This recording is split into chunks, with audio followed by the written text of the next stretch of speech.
Okay, this is Kat Bell. I love your hat. Oh, thank you. And Kat informs me this hat will stay on her head in the wind. It's very good in the wind. So, we are at this Keystone XL.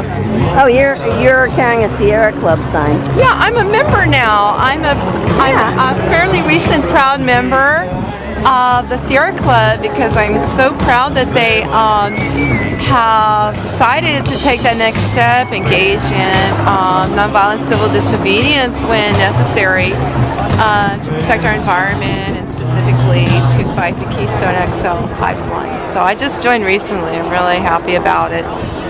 Okay. Is this Sierra Club San Francisco? Yes. Okay. Why are you here today? What's your main concern about this? Just assume nobody knows nothing.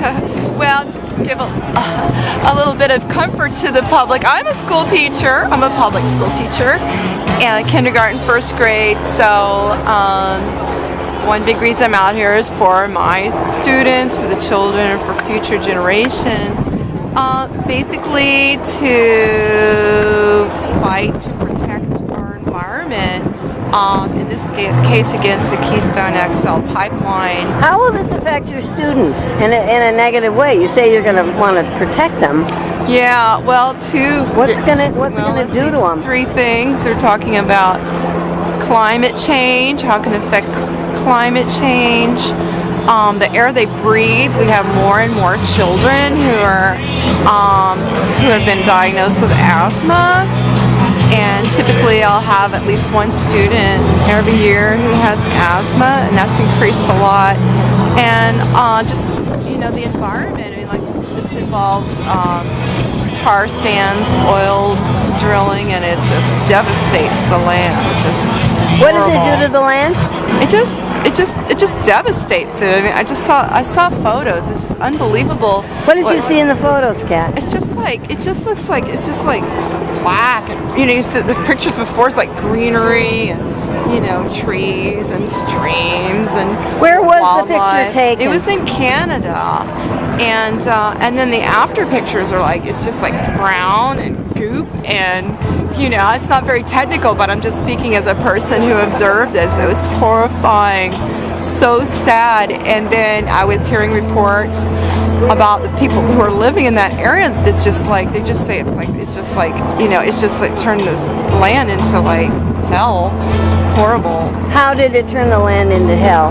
I don't think much can grow there, and were these people hard who for humans were to thrive. harvesting the food? These are indigenous peoples. A spokesperson from the indigenous people in that area, and they can't maintain their traditional way of life. And actually, I don't see how people can maintain any kind of healthy life in that environment. Any way of life. Yeah, it's just sad. Whether it's indigenous or not. Yeah. So that's why I'm here. To me, it's a very clear-cut issue, and my understanding is that it creates some temporary jobs, but only like about 35 permanent jobs in America. That's right. So I heard the same thing. You're not even talking about, if you even want to just talk about economics, it's not doing that much economically. And of course, ultimately, it's devastating economically as well. If you're going to trash these pipelines are risky. There was wasn't in Arkansas recently that they had a horrible accident, and they've had accidents on these pipelines in Michigan, all over the place. It's not new. Yeah. So the Michigan one was recent.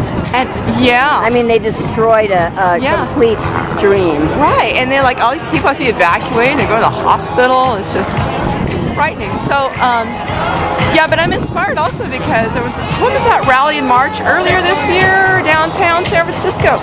There were so many people, thousands of people, and a lot of people who said, I have never demonstrated before. I have never engaged in this kind of action before.